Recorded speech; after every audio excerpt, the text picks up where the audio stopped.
አንተ አትደደል። እኔ እየሮጥኩኝ ገባለሁ። ትቀርጻለህ። ናበል በዚህ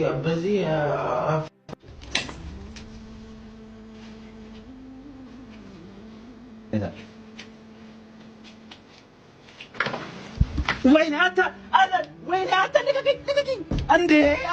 አንተ አድነኝ ሳሚ አድነኝ እንጂ ምን ሆነ ነው? ከፈተው የት ነው ያለው? አስወጣኝ ከዚህ ቤት አስወጣኝ። አልፈልግም። ምንድን ነው ምን ሆነ? ካሜራማን አይተኸዋል?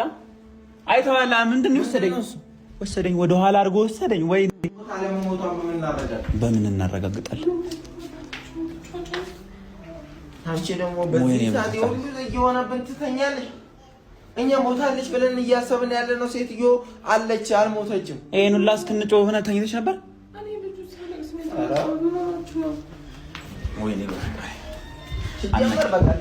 አነቆኝ አለች። ሲጀመር አለች አልሞተችም። አሁን አነቀችኝ። ምናችሁ አሰሙኝም እንዴ?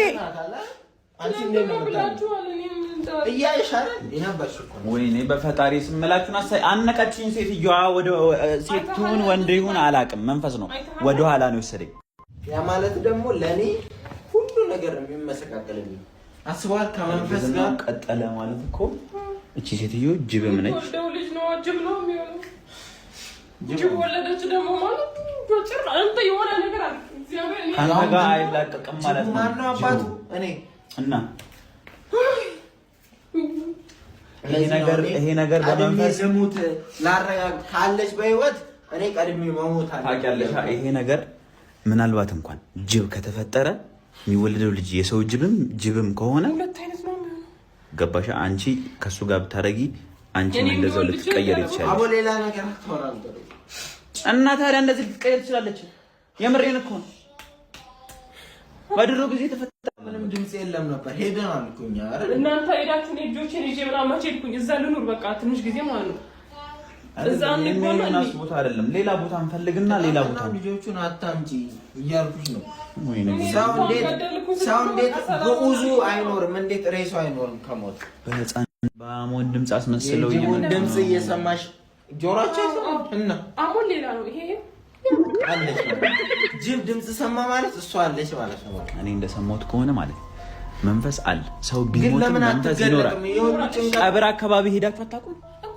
በማታ ምናምን ስትሄዱ ያ የሞተው ሰውዬ መንፈስ ይወጣል ይባላል።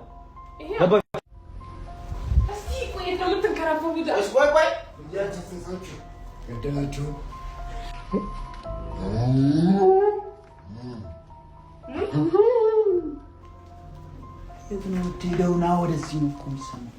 ልጃችን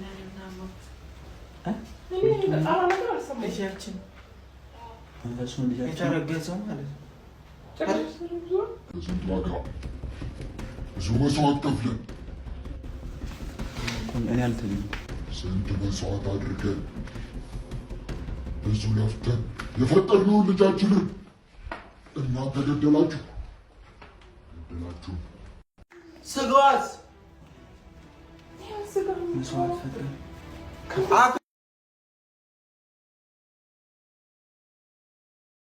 ሳይዝ አድርገን ገደላችሁብን ነው እያለ ደግሞ በአንድ ቀን በትክክለኛ ሳይንስ ላይ በአንድ ቀን እርግዝና የለም።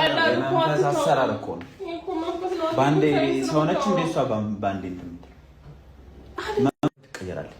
ያን ደግሞ የምታደርገው ፀጉሯን አውልቃ ምናምን የተገኝታ ያለናተኛ እናደርጋለን። ይሄ ደግሞ እየቃጀ ነው እንደ ህልም ውስጥ ነው እንደ ምንም አይታይም። እንደዛ ሲያደርጉ ቀጥ ወደ ፀጉራቸው ሲነዱ ምናምን ይታያል። እንቀርጻለን በድብቅ ካሜራ